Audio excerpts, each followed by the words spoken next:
Mix by AG recording studio.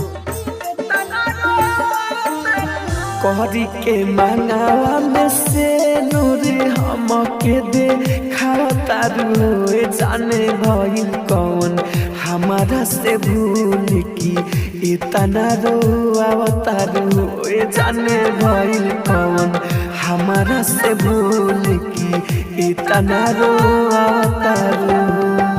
DJ Prabhunand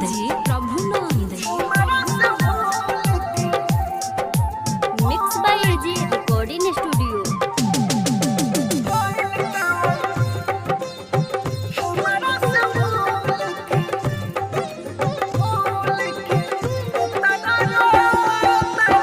भूले के चाही बाकिर भूले नहीं इतना सतावतारू।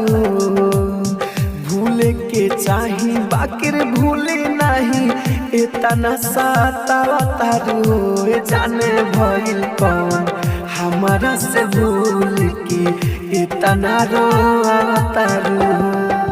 डीजे प्रभुनंद एजी एंटरटेनमेंट की धमाकेदार प्रस्तुति।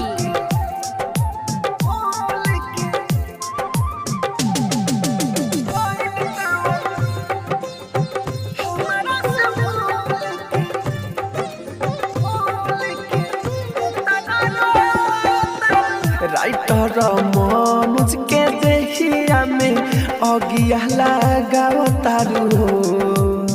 राहुल राजधानी के देखिया में अगिया लगावतारू जाने भइल कौन हमारा से भूल की इतना रोआवतारू।